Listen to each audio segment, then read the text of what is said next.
ahead and I'm going to go ahead and hit record here. Oops. Okay. So let me go ahead and share my screen with everyone.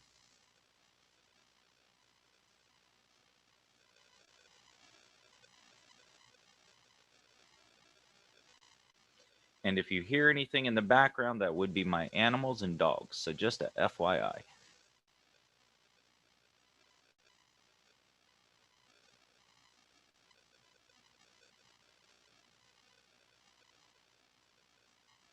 Okay. So I would like to welcome everybody back to this evening's presentation. And I want to take a step back for a second and talk about the professional mindset. So, the professional mindset, when you think of it, in many people's worlds, that can mean a myriad of things when we hear professional mindset. Now, I want to share a story before I really get into definitions and outlook and maybe some solutions that help me with my mindset. This is a personal story that I share, okay? And I want to talk about the years of about 2018 to 2019. Okay, so that's 2 years. Now, in the grand scheme of things, that doesn't sound like a long period of time. But when an individual is a professional that's worked in the field of higher education or any field for that matter for almost a period of 20 years, a short window like what I experienced can really just affect anybody. So in 2017, I found out that the school that I was working for in Ohio was going to close. And so, of course, with that in mind, I had to find new employment. Well, with that, I knew that I was going to have to leave my kids here in Ohio because I had recently gone through separation and was going through divorce. And I started working at a school in Erie, Pennsylvania. Mind you, again, kids are here. I'm there by myself. About partway through the year, the campus decides that they're going to close that college. So, I sure, if you've ever experienced anything like this, you start to kind of wonder, what decisions am I making? Am I doing the right things? Am I just taking a position because I need to earn a salary? Why am I doing this, right? Anyway, long story short, fortunately I worked through the end of the year for that organization and I was able to secure a position. And this time it's a position as a campus president, something I'd worked, gosh, what seemed like forever to get to as far as a level of success or what I thought was success. So I moved to Jackson, Michigan. Now, nice part is it was closer to the children, but it still wasn't with them. That all being said, about 4 months in, I lost the position. I can't blame anybody for that loss but myself. I made changes that I thought would be great for the organization, but they weren't looked at that way. They weren't looked at by others that way. But anyway, I can't fault anybody but myself.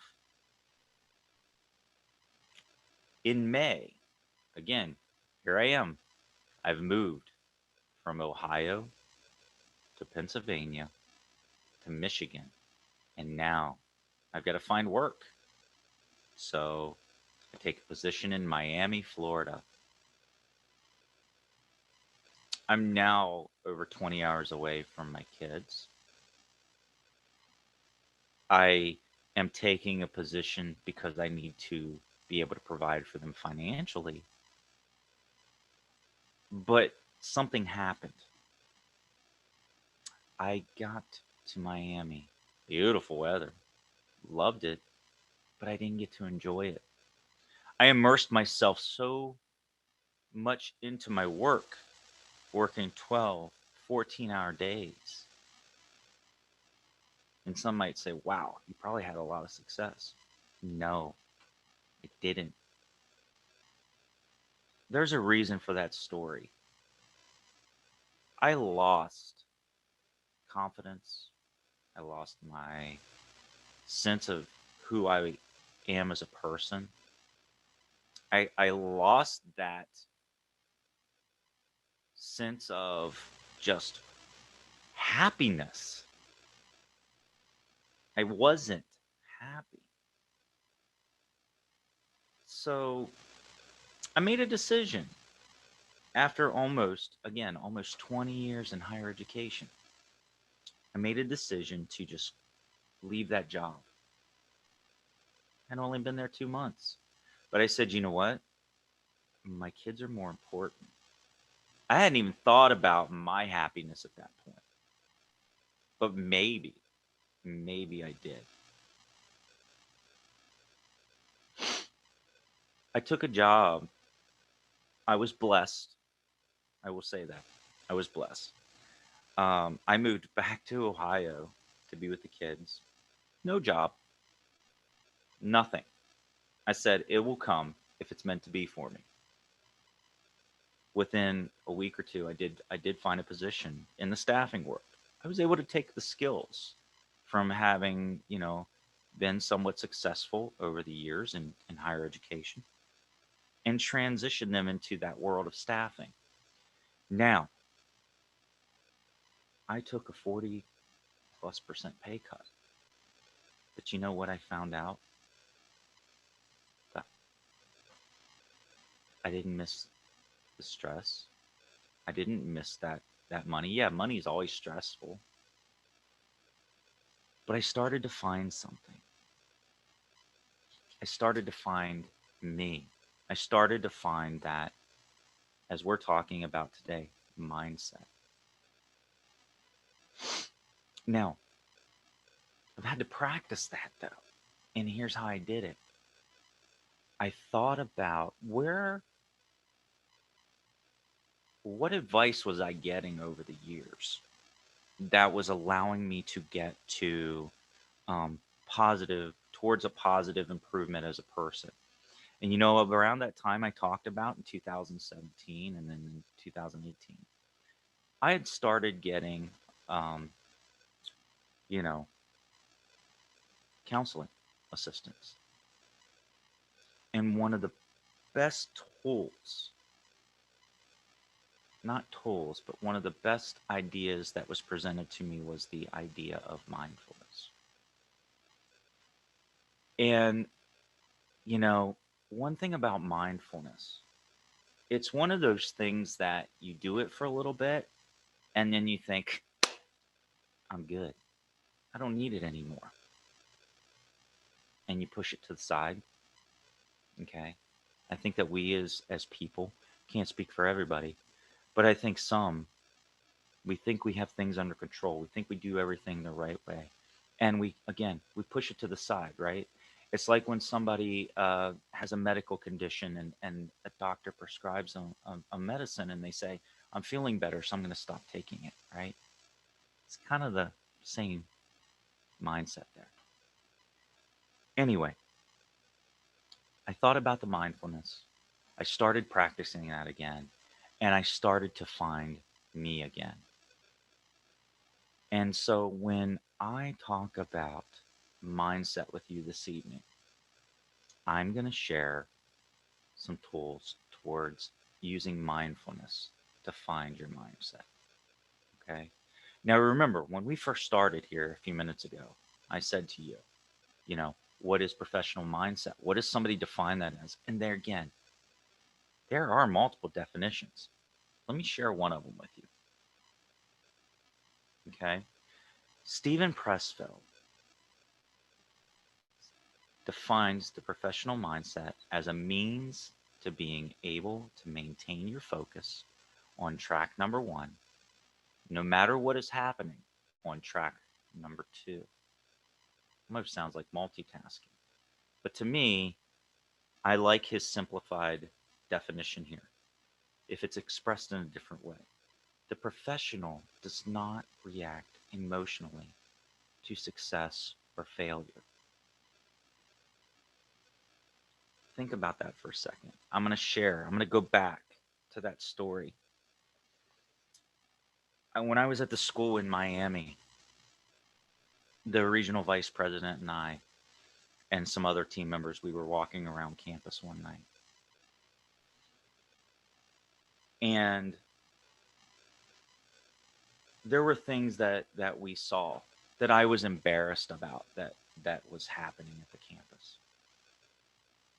We get back to the office, and what it did that individual say to me? He said, he said, guys, you guys have an opportunity here to do some great things, but I see that you're allowing this to affect you guys emotionally. He said, look at Dr. Ferris. He's almost ready to cry. I was acting on emotion. I was afraid that if I failed, that they were going to walk me out of the building. Why do I say that? Because again, here's a guy that had two schools close on him. Here's a gentleman that lost a campus president position. What else could go wrong, right? I lost the mindset. And I know I just said that, but still, that plays a very important role in who we are and some of the success that we can see. Now, when I talk about the mindfulness, it took me back to a time when I realized that I cannot control everything that happens. Okay. I can't control it. And until I can learn to leave that alone, I'm not going to be successful. All right, let's jump ahead. Let's move on to a little bit. So, next thing I want us to look at is again, when we talk about mindset, some people don't look at it as professional mindset, but this fits within the world of professional mindset. They look at life as a growth mindset or a fixed mindset. Here's what I want you guys to see. I want you guys to think about this for a minute. Are you a person that looks at your grades mattering most? Do you think that your talent is what got you to where you are today? Have you ever thought, I reached that goal, smooth sailing, I can do anything I want from here? Or have you ever thought, this could be to your kids, a friend, or whatever? Hey, I taught them something, so guess what? I know everything. You know, that I can say was me for a long time, right? We sometimes, depending where we are in our lives, we go through advanced degrees, we go through all of this other whatever, what have you. And we think that, man, I got the skills. Nobody can take that away from me. And guess what? It can happen.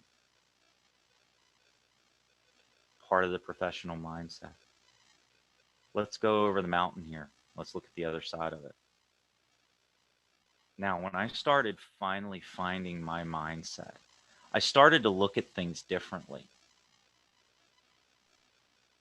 Hopefully, those of you that are with us here have or are on your path towards knowing and understanding what your strengths are, knowing that you have a process,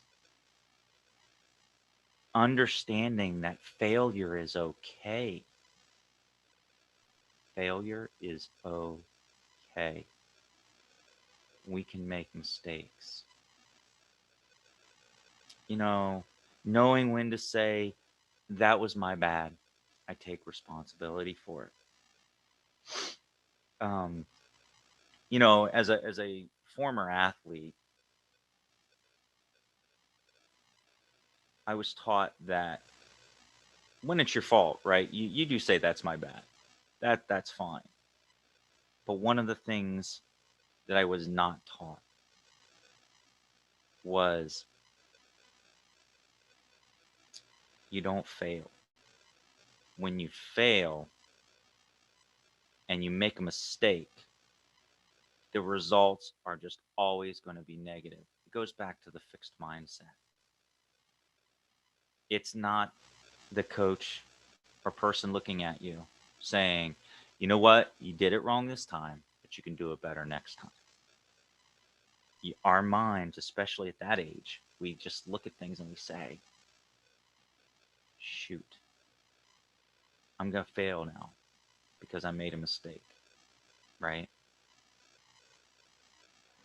I go back to the college experience that I had, right?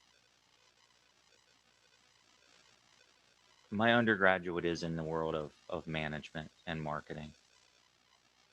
In that world, sometimes you're not, you're kind of taught. Now, maybe this was the school I went to, so I'm not downplaying any institution or anything, but you're kind of taught that this is what you need to know. And as a manager, you are supposed to know it all. If you don't know it all, you're not successful. You're not going to be a good manager, right? Now, over the years, fortunately, some of the programs have changed. Thank goodness the ones I've been involved with, we made positive changes to where we wanted to create leaders more so than managers, right? But even the word management's not a bad thing, don't get me wrong. But a person needs to understand his or her strengths. That's a big plus. It's a big component of mindset. So,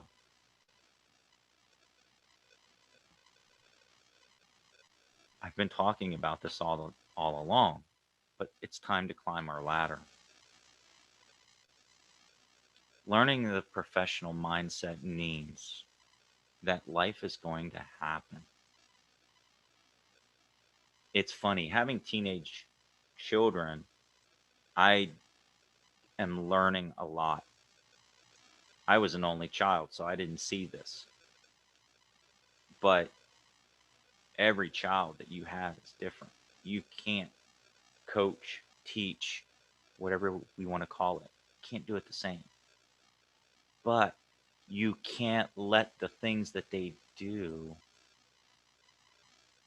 kill you. You can't control them all the time. You've got to let life happen. When you try to control things, that's one of the slippery slopes that's going to lead downhill. You need to find what's your strength. One of the things we talk about with the college is the concept of being a professional knowledge broker. As a professional knowledge broker, an individual has to understand that he is strong or she is strong in several areas, but is also understanding that there are others that are stronger than him or her. And that person is willing to rely on those other strengths. It doesn't matter who helps to make the decision as long as the team is able to make the decision for the betterment of whether it's our students, whether it's our business, what have you, right? I'm often in conversations with our CEO. We talk about um, the family unit, and when it comes to a family unit, both both chords and strings and things have to be in tune. It doesn't help if one is always bringing another down. Their strengths, they have to play off of that as together as a family. Anyway, let me move on here. What are my resources? People are your resources. think that's one thing you need to learn about professional mindset.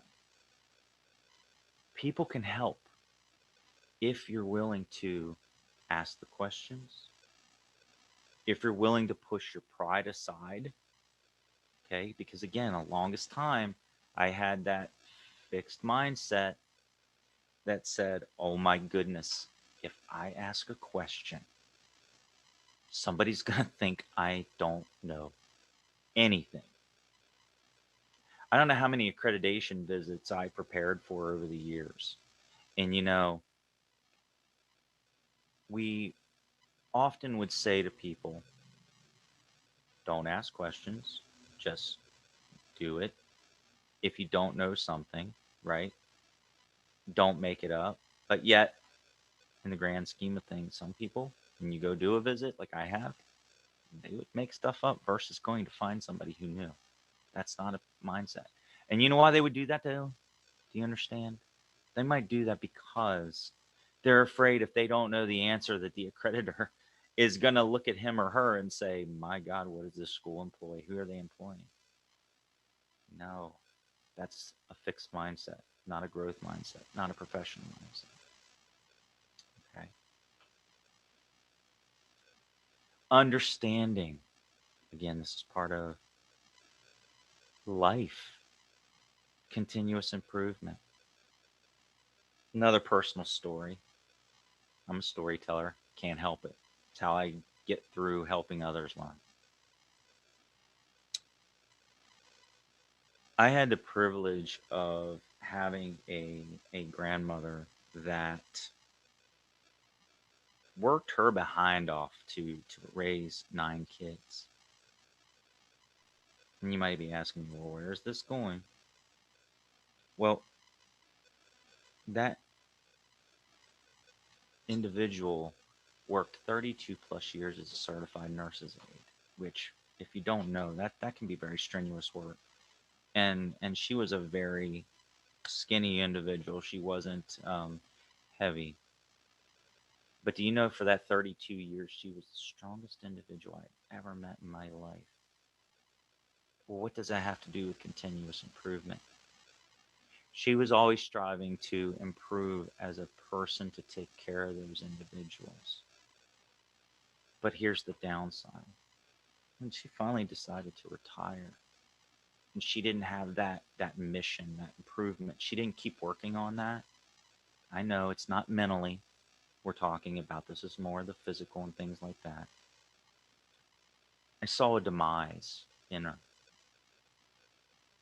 We have to continuously improve. We have to find ways to keep the mind going, whether it's getting out and exercising, whether it is meditation, as I was just talking about, and I will here in a second. Life is a continuing journey, and I know you probably have heard that many times. And in order to succeed, you have to be willing to take those extra steps and continue to do that. Now, let's go ahead and progress forward where I'm going to talk about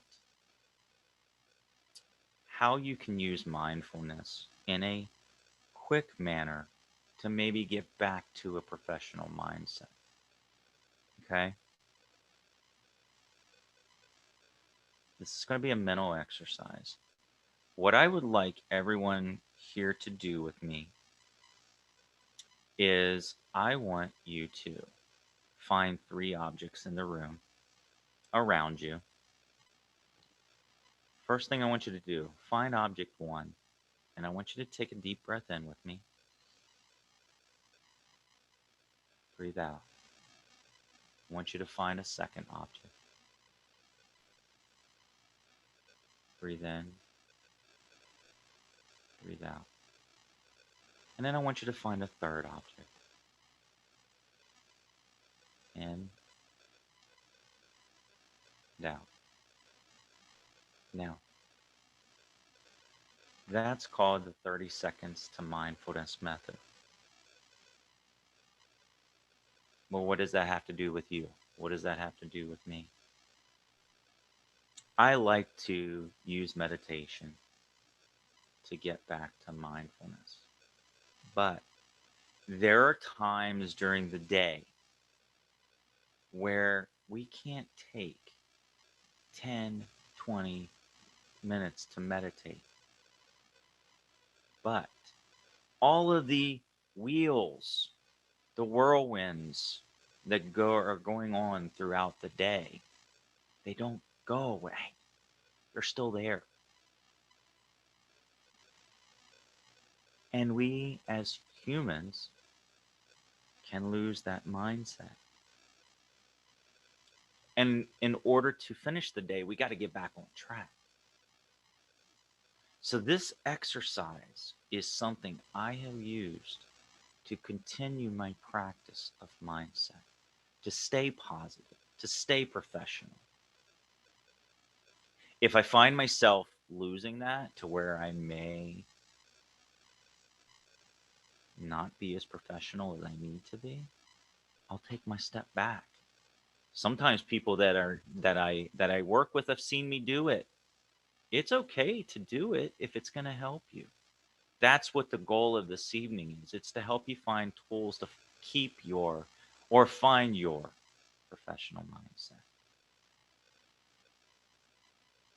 Now, I hope that what I've shared with you will help you. I hope my story in some ways may resonate in the sense of, oh my gosh, you understand that you've been there. Not literally there with me, but maybe in some respects you've experienced those things and you've gone through some of those struggles. That's the goal. Now, what I would like to do is we're going to get ready and go into a breakout session together. During that breakout session, I want you guys to help discuss and participate and talk about several different items. I want to know, how do you approach your life situations? Who helps you when you're struggling with a mindset matter? What do you do to maintain your mindset? And what do you think are some ways that you can improve your mindset? This presentation does no good for you if you're not able to take actionable plans and items away from it with you. Okay? I want you to get and create action from what I've shared with you. Now, if you have a good, positive, professional mindset, that is wonderful. But I would believe that you would maybe not be here if you didn't.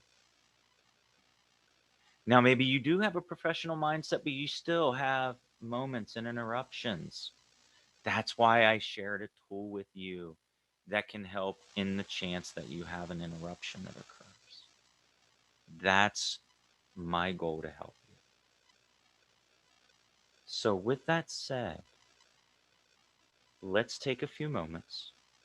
We'll go into our breakout room, and I'm going to ask that you please participate, please share with the respect of these 4 questions and the group that you're with. Because it is through participation, it is through discussion and sharing that we often learn from each other. I want to thank you for your time that you've given me this evening. And I actually look forward to working with you here in the breakout session. Thank you.